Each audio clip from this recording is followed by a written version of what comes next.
So hello everyone, welcome back to my channel. তো সবাই কেমন আছো? আশা করছি সবাই ভালো আছো।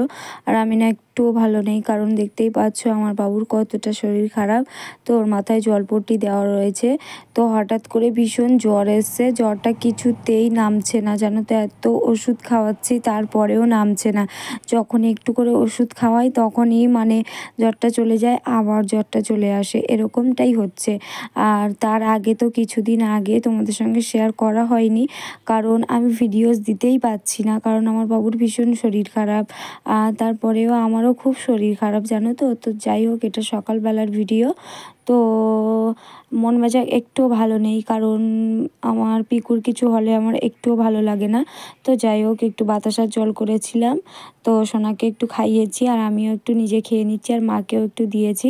তো আজকে যাব দিদির বাড়িতে, কারণ দিদির বাড়িতে আজকে ছাদ ঢালাই হচ্ছে।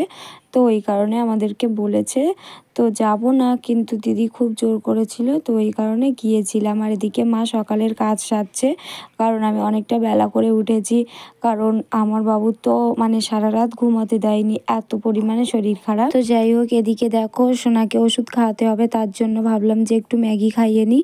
তো আমার ম্যাগি এদিকে ফুটেও গেছে। তো চলো ম্যাগিটা নামিয়ে নিয়ে সোনাকে খাইয়ে দেব। তো খেতে চাচ্ছে না, কিছুই খেতে চাচ্ছে না। কত কষ্ট করে যে ওকে খাওয়াতে হচ্ছে তোমাদেরকে আর কি বলবো। ধরে তুলে বলো, বলে এই দেখো আমরা ম্যাগি খাচ্ছি এখন। এই দেখো আমরা ম্যাগি খাচ্ছি। ম্যাগি খেয়ে আমরা কোথায় যাব? কোথায় যাব আমরা? তুমি বলো সেটা। আমরা কোথায় যাব? ওই দে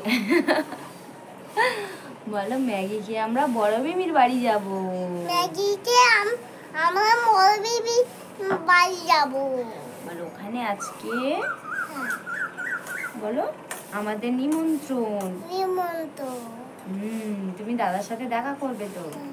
আমার দাদার কাছে বোম থাকবে না? বোম কালী পুজোর সময় পুরাতে হয় না? আমার দাদার কাছে একটা বোম ছিল। জুড়িয়েছে?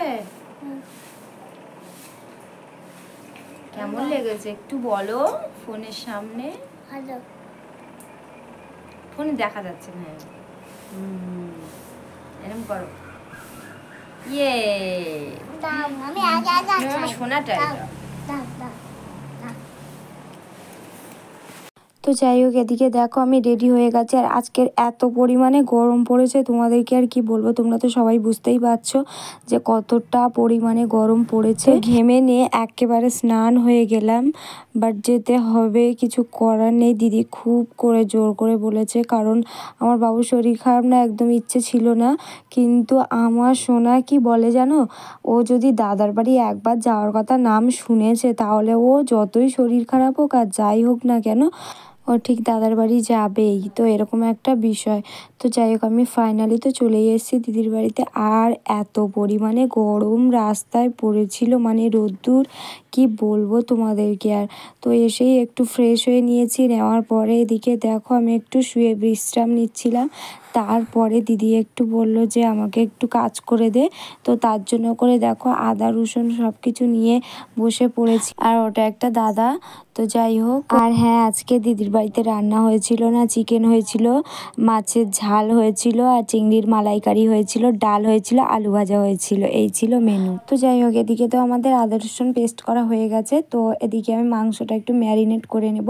আর আমার ক্যামেরা ধরার জন্য কেউ ছিল না, কারণ আজকে ভীষণই ব্যস্ত ছিল সবাই, দিদি থেকে শুরু করে, তারপরে আমাদের দাদা, তারপরে কি বলবো, বাড়ির যে কটা লোক ছিল ভীষণই ব্যস্ত ছিল। তো চলো মাংসটা ভালোভাবে ম্যারিনেট করে নিই। তো মা এখানে মায়ের হাতটা কেটে গেছিলো, যার জন্য করে মা করতে পারেনি। তো আমাকে বলেছিল একটু মাংসটা মিশিয়ে দে, তো ওই কারণে একটু মিশিয়ে দিয়েছিলাম। তো যাই হোক, আর আমাদের ওদিকে দেখো দিদি রান্না বসিয়েছে, দিদির যা ওটা। আর ওই যে আমার দিদি শাশুড়ি মা বসে আছে, আর এই যে দিদি উনুনে রান্না বসিয়ে দিয়েছে। তো এত পরিমাণে গরম পড়েছে, যে যেখানে পেরেছে সেখানেই উনুনটা ধরিয়ে দিয়েছে, এরকম একটা বিষয়। তো যাই হোক, এদিকে আমাদের পিকু দেখো, আমার দিদি এই সেলাই মেশিনটা কিনেছে, তো ওটা একটু চালাচ্ছিল।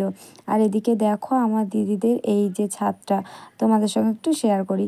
তো আমার দিদিদের দোতলা ঘর এমনিতেই রয়েছে, আর এই এটা হচ্ছে ডাইনিং রুম হবে, রাস্তার সাইডে একদম। তো তো এদিকে দেখো ঢালাই মেশিন চলে এসছে, তো এক্ষুনি শুরু হবে কাজ। আর আমি একটু রাস্তায় যাচ্ছিলাম দেখতে। আর এই যে ঢালাই মেশিনটা দেখছো, একটা তো একটা, তো ওই মেশিন দাদার দুটো রয়েছে। তো যাই হোক, চলো আমি একটু দেখে আসি যে কেমন করে কি হয় না হয়। তো এদিকে তো চলে এসেছি দেখতে। আর এদিকে এদের না দেখে আমার খুব কষ্ট লাগছিল, যে কতটা কষ্ট করে তবে টাকার ইনকাম করতে হয়। কারণ কি বলবো, গরিব মানুষের ঘরে না খাটলে খাওয়া হবে না, এরকম একটা বিষয়। তো যাই হোক, মানুষ আজ আছে কাল নেই, বাট মানুষের মনে থেকে হিংসা যায় না। তো যাই হোক, অনেক কিছু কথা বলে ফেললাম। তো ভিডিওটা কেমন লাগলো তোমরা কমেন্ট করে অবশ্যই জানাতে ভুলবে না। তো দেখা হচ্ছে নেক্সট কোনো ব্লগে, ততক্ষণ তোমরা সুস্থ